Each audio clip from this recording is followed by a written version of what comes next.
ইসলামের বিপক্ষে শক্তিরা দাঁড়িয়ে গেছে, আপনাকেও ইসলামের বিপক্ষে শক্তিদের বিরুদ্ধে কালেমার পতাকা উড়িয়ে আপনাকেও ইসলামের পক্ষে দাঁড়াতে হবে, ঠিক কিনা? তো এখন আর ফিলিস্তিনি যেইভাবে আঘাতে আঘাতে জর্জরিত করছে, ফিলিস্তিনির মুসলমানের লাশ বাতাসে উড়ে যাচ্ছে, ফিলিস্তিনির মুসলমানেরা আজকে শিশুগুলো মাটির মধ্যে চাপা দিচ্ছে, তাদের বাড়ি ঘরে তারা ঢুকতে পারছে না।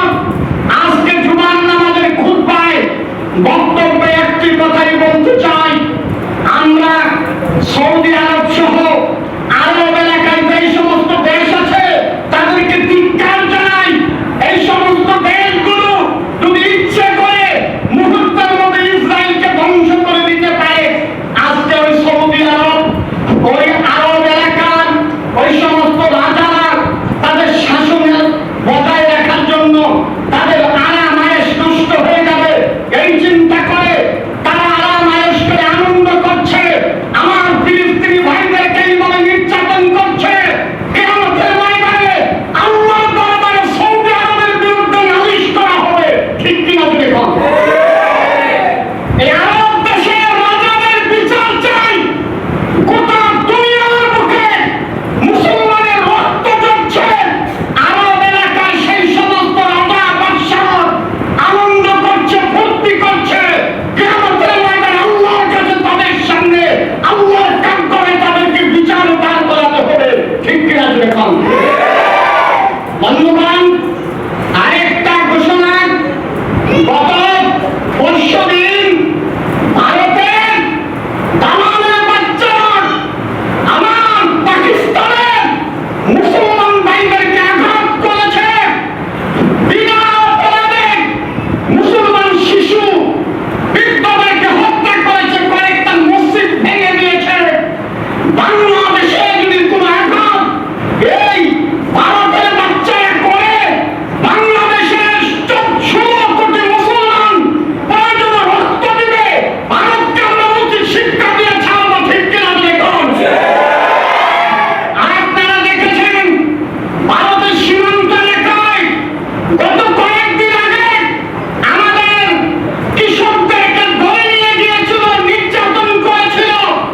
বাংলাদেশের বিডিআরের সেই সাহসী যোদ্ধারা, সৈনিকরা ওদেরকে ধরে পিটাইছিল। আপনারা মিডিয়ায় দেখেছেন বাংলাদেশের বিডিআরের পায়ের মধ্যে ধরে ভারতের ভারতের বিএসএফ চিৎকার করেছে, আমরা পাও ধরে ছেড়ে দিয়েছি। প্রয়োজনে মোদিকে বাংলাদেশের মানুষের পাও ধরানো হবে, ঠিক কিনা? দেখুন,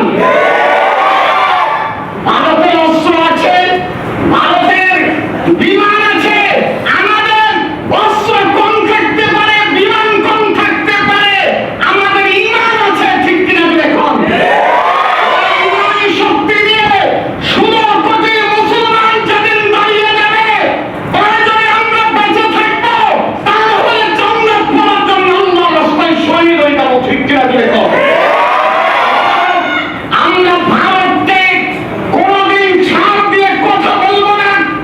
আমার পাকিস্তানের ভাইদেরকে জঙ্গিভাবে নির্যাতন করেছে, আমার সীমান্ত এলাকায় কয়েকদিন পরে পরে আমার মুসলমানদেরকে হত্যা করে, আর যদি একটা মুসলমানের গায়ে করে আঘাত করে 16 কোটি মুসলমান আগুনের মতো জ্বলে উঠবে, ঠিক কিনা? দেখুন বন্ধুগণ, আজকের খুতবার জুমার আলোচনায় হুঁশিয়ার দিতে চাই, ওই মোদির বাটপাড়ি আর চলতে পারে না।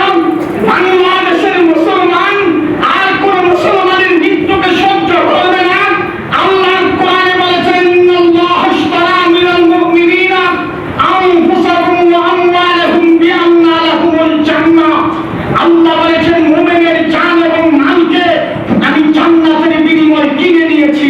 এই জান এবং মাল আমরা আল্লাহরে দিয়ে দিব, আল্লাহর কাছে আমরা জান্নাত চাই, ঠিক কিনা? দেখুন, এই জান এবং মাল আল্লাহর কাছে দিয়ে আমরা মুসলমানের বিজয়ের জন্য লড়াই হবে, সংগ্রাম হবে, আর সেই সংগ্রামে লড়াইয়ে আমরা শহীদ হয়ে আল্লাহ